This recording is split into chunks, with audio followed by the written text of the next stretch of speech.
وزیر اعظم اور سعودی ولی عہد کے درمیان رابطہ، خطے کی تازہ صورتحال اور کشیدگی پر تبادلہ خیال۔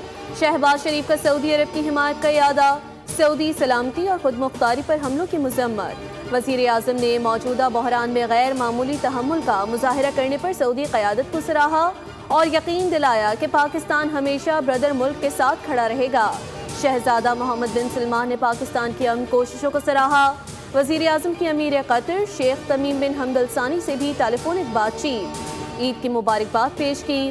وزیر اعظم نے قطر اور دیگر بردر خلیجی ممالک پر حملوں کی شدید مذمت کی۔ مشکل وقت میں قطر کے ساتھ پاکستان کی مکمل یکجہتی اور حمایت کا یقین دلایا۔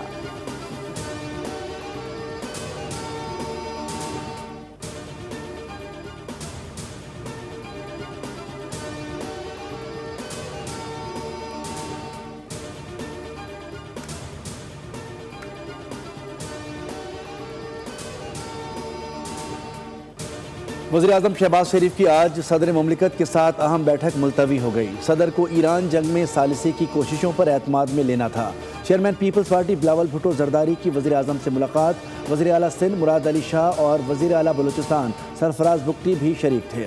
کشیدہ صورتحال کے پیش نظر اقدامات پر بات چیت۔ وزیر اعظم نے بلاول بھٹو کو اعتماد میں لیا۔ دونوں وزرائے اعلیٰ کی صوبوں میں اسمارٹ لاک ڈاؤن سے متعلق حکمت عملی پر بریفنگ۔ کرونا دور کی طرز پر اسمارٹ لاک ڈاؤن کے نفاذ سے متعلق وزیر اعظم نے صوبوں سے تجاویز طلب کر دی۔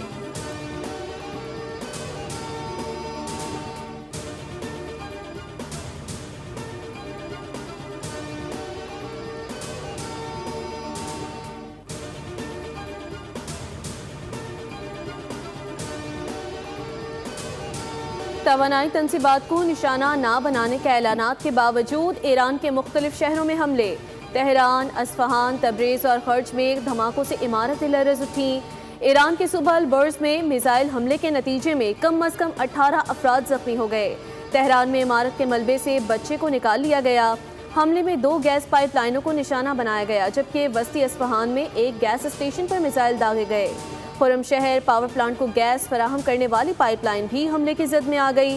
اسرائیل کے لبنان پر بھی وحشیانہ حملے جاری، 24 گھنٹوں میں مزید 31 لبنانی شہید کر دیے۔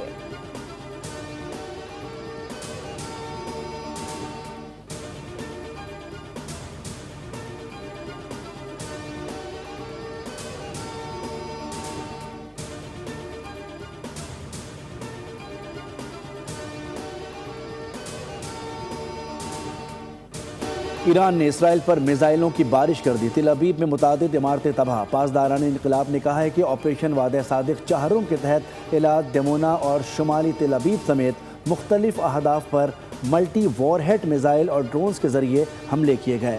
اسرائیلی شہر بنی بارک میں 12 افراد زخمی ہوئے۔ اسرائیل کے ساتھ ساتھ کویت، اردن، بحرین میں امریکی فوجی اڈوں کو نشانہ بنایا۔ پاسداران انقلاب گارڈز کے مطابق اہداف کو میزائلوں اور ڈرون سے نشانہ بنایا، جس میں دشمن کو بھاری جانی اور مالی نقصان کی اطلاعات ہیں۔ غیر ملکی خبر ایجنسی کے مطابق کویت ایئرپورٹ پر ڈرون حملے سے فیول ٹینک میں آگ لگ گئی۔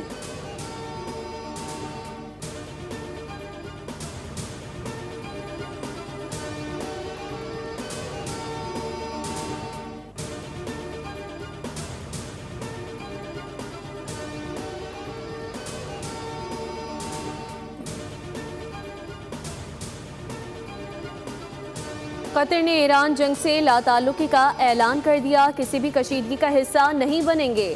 غیر متعلقہ ممالک پر حملے عالمی قوانین کی خلاف ورزی ہیں۔ جنیوا میں اقوام متحدہ کے اجلاس میں قطری نمائندہ عبد الرحمان کا موقف، کہا قطر نے شروع سے ہی اس جنگ سے خود کو الگ کر رکھا ہے، کسی بھی قسم کی کشیدگی کا حصہ بننے سے انکار کیا ہے۔ قطر نے متنبہ کیا، جو ملک تنازع کا حصہ نہیں، جس نے اپنی سرزمین بھی استعمال کرنے کی اجازت نہ دی ہو، اس پر حملہ امن کے لیے خطرہ ہوگا۔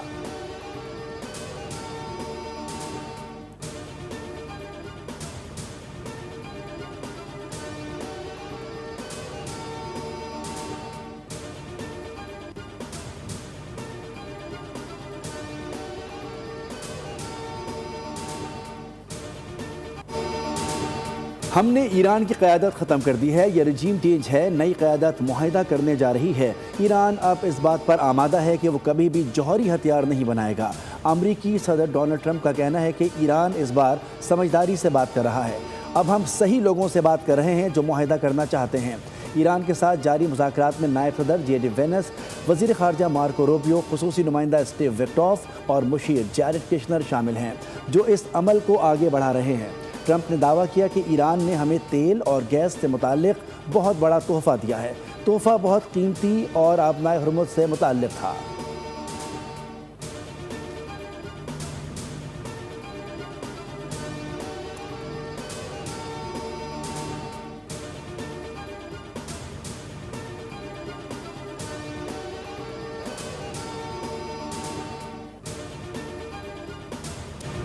تل ابیب کے آسمان پر کووں کے جھنڈ، وائرل ہونے والی ویڈیوز نے سوشل میڈیا پر ہلچل مچا دی۔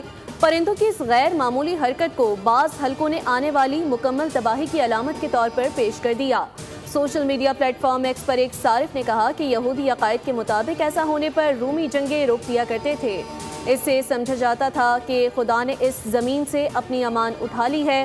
اس غیر معمولی واقعے کو مذہبی پیش گوئی ہاربنگر آف ڈوم سے بھی جوڑ دیا گیا، جو مکمل تباہی کا پیش خیمہ ہوتا ہے۔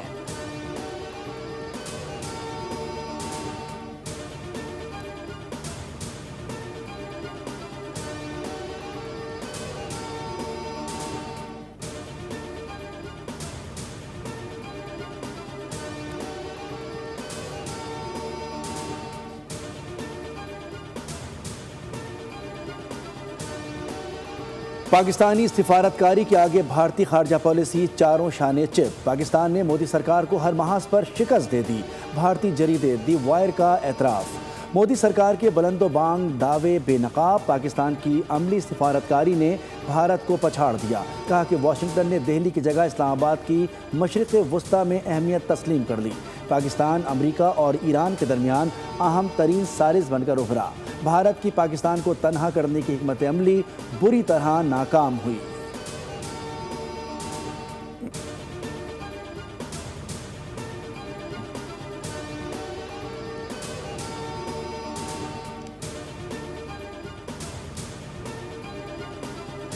مودی سرکار کی ناقص پالیسیاں بھارتی عوام کو گیس اور پیٹرول کے شدید بحران میں دھکیل دیا۔ خلیج میں کشیدگی کے باعث پوری دنیا توانائی کے بحران کا شکار۔ بھارت کا غریب طبقہ دوبارہ لکڑی اور کوئلے جلانے پر مجبور۔ خلیج ٹائمز کے مطابق بڑی تعداد میں بھارتی عوام گیس سے محروم ہے۔ مارکیٹس میں گیس کی قیمتوں میں ہوش ربا اضافہ۔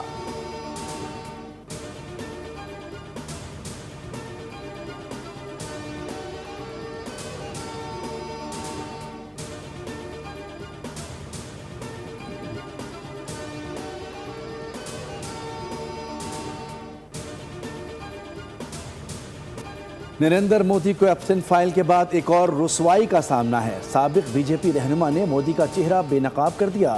سبرامنین سوامی نے کہا کہ مودی نے 3 سے 4 خواتین کا جنسی استحصال کیا۔ انہوں نے دعویٰ کیا کہ ان خواتین کو پارلیمان کا رکن بنایا گیا۔